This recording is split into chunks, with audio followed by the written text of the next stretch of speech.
মহানগৰীৰ খানাপাৰাস্থিত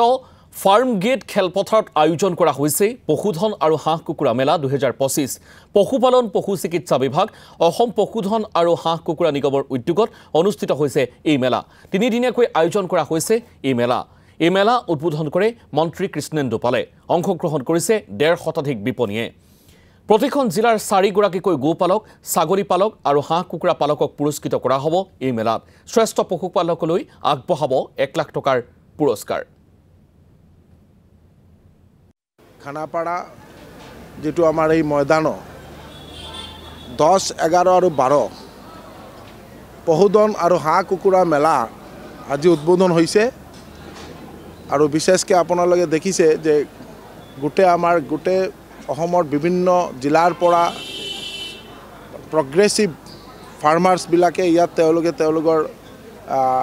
ডিসপ্লে কৰিছে আমাৰ অসমত এতিয়া মাননীয় মুখ্যমন্ত্ৰী ডক্টৰ হিমন্ত বিশ্ব শৰ্মা মহোদয়ৰ নেতৃত্বত আৰু যেটো ভিশনাৰী পদক্ষেপ যে আমাৰ গোটে অসমৰ আত্মনিৰ্ভৰ প্ৰত্যেক ক্ষেত্ৰে আমি আত্মনিৰ্ভৰ হ'ব লাগে তাৰ কাৰণে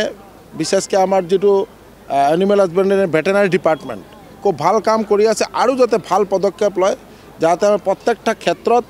আমাৰ যাতে এই ডিপাৰ্টমেণ্টে আমি যাতে প্ৰত্যেক ডিপাৰ্টমেণ্টেলি আমি যাতে এটা ভাল ব্যৱস্থাত কাম কৰিব পাৰো আৰু আমাৰ যে প্ৰগ্ৰেছিভ ফাৰ্মাৰ্ছ বিলাকে যাতে তেওঁলোকে আৰু ভালভাৱে তেওঁলোকে নিজৰ জীৱিকা নিৰ্বাহ কৰাৰ কাৰণে আৰু আমাৰ ৰাজ্যৰ যাতে জিডিপি গ্ৰোথ হয় তাৰ কাৰণে তেওঁলোকে কাম কৰি যায় এই উদ্দেশ্যে আমাৰ গভৰ্ণমেণ্ট আমাৰ মাননীয় মুখ্যমন্ত্ৰী মহোদয়ৰ নেতৃত্বত আমাৰ ডিপাৰ্টমেণ্টে কাম কৰি আছে